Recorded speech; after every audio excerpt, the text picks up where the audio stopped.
What is going on, undefeated parents, aka the ups?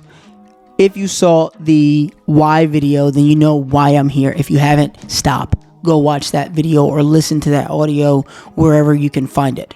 Do that now.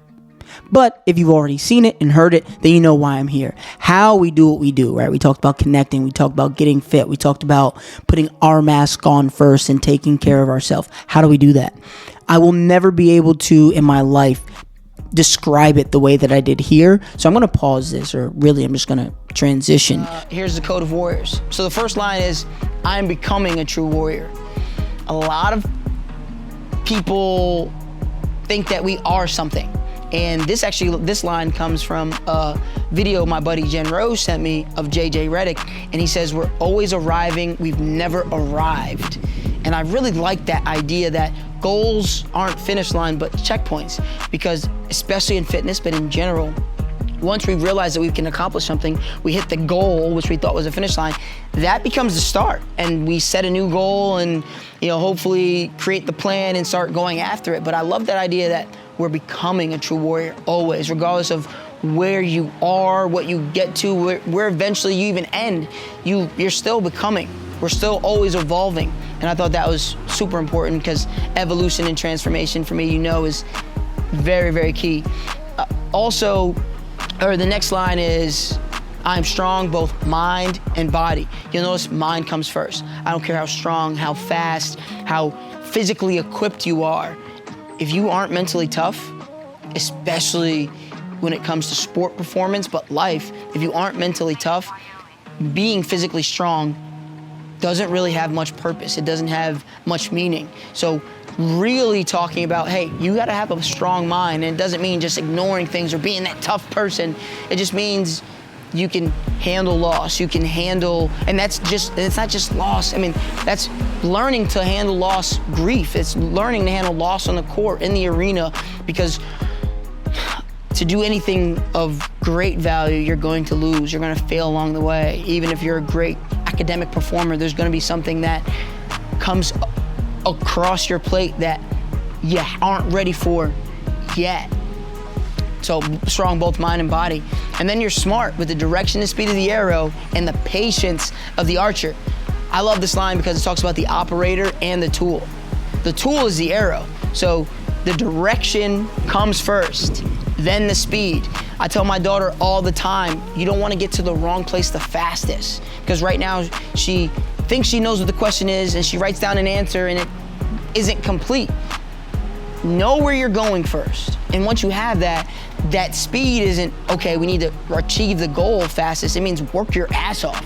It means put everything, it's that singleness of purpose. Everything gets put behind it so that the direction of the arrow can be in the direction that you want to go. And then the patience of the operator, the archer, is understanding that it's going to take a lot of time.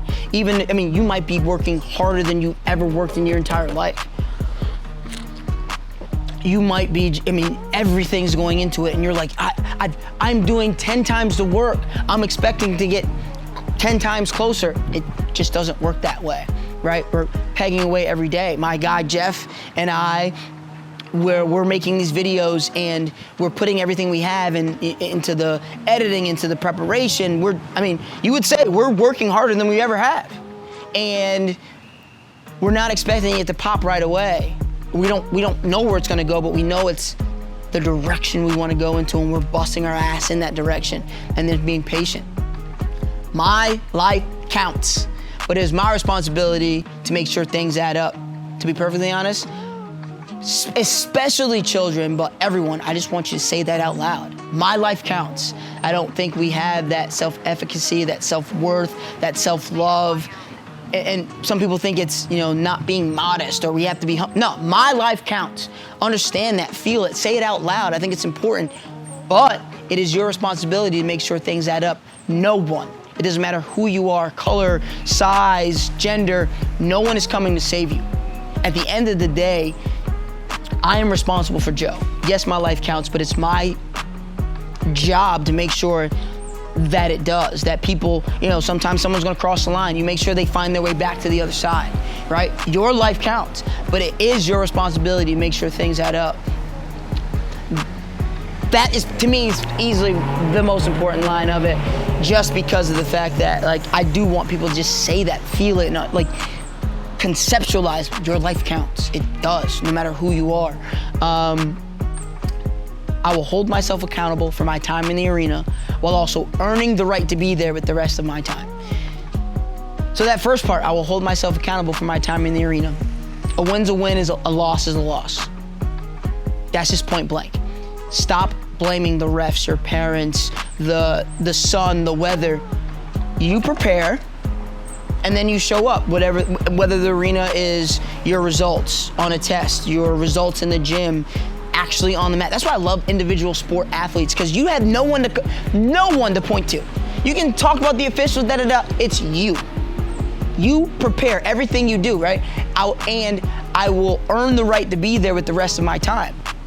Everything you do outside of the arena counts. You come into me with the gym, that's the arena, and your effort there matters. But how are you eating? How are you sleeping? Are you managing your stress? Are you drinking enough water?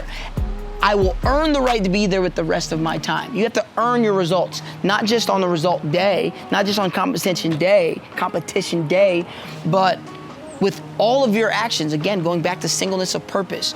Most of your actions, if you have a major goal, should be focused on the goal, not on outside pleasures, and that's how we get distracted sometimes. So I'll earn the right to be there with the rest of my time. I will commit to the journey more than the destination. This one's tough, but I've seen it in my own life. And actually, I always tell people ask me, oh, like, Joe, how are things going? I get to play the game. And that game is literally just this. Like, I get to make videos. I get to train, our members. I get to, have conversations about helping people get to the next level. Like, this is the game that I want to play. Russ, if you know anything about me, Russ is my musical inspiration. I love his music. And he always talks about, it's more about the game than the points. And for me, it really, really is. Like, so I would say if I had a destination, my destination is I want to, on a regular basis, be able to show people through the work that I've done every single day that you can follow your dreams. I remember when I was sitting at an office and said to myself, I'm a hypocrite. How can I look my daughter in the eyes and tell her that she can do anything that she wants with her life, and I'm sitting here at a job that I hate? So then I had to remove myself from that position, that spot, and chase a passion that I love. And did I just settle on this one because I knew it right away? No, I tried a couple different things, right? Fell in love with the journey of being able to, that is my mission. That's what my purpose, my bridge, I call it bridge building. I want to be a bridge builder. That's my destination. So I have to love this every single day. I have to love making videos. I have to, and you have to find a way to love the things you don't like. I hate admin stuff, hate it, but it's allowing me to play the game. So I have to love every part of the journey, in the sense that it helps me play the game. I will be the voice of positivity, not the echo of doubt. This straight up comes, for me, the inspiration from this straight up came from, I just mentioned Russ, one of his lyrics. He says, are you the voice, or he says, are you the nail or the hammer? Are you the voice of the echo? Which one are you gonna be? Everyone, you see it. Everyone wants to join the pity party, right? It's real easy to doubt something. It's difficult, and we have to stand against family members, friends, others, and say, yo, this could be worse. We're talking about COVID. We're talking about life. We're talking about grief. Ask my brother. Like, straight up, ask my brother when my dad was passing away, like, what my demeanor was. Was I the voice of positivity or the echo of doubt? Like, finding and hands down, one of the toughest points of my entire life, and still looking to find nuggets of positivity. Standing at his funeral, because it was standing room only, and looking out at people like, yo, like, look at the impact that he had, and taking the negative of losing the most influential man in my life and one of the most influential people, and being like, yo, this is what I want. Like, I want, when my time has come, I want people to look and say, yo, Joe impacted me so positively, I can't miss it. To where people, it's nuts.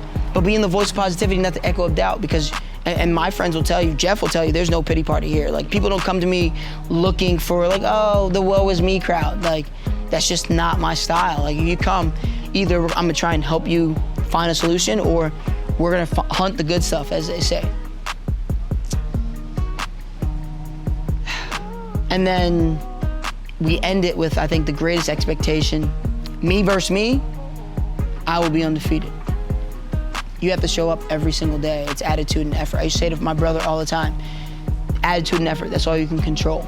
So when you show up into anything, the only thing that you can control is you.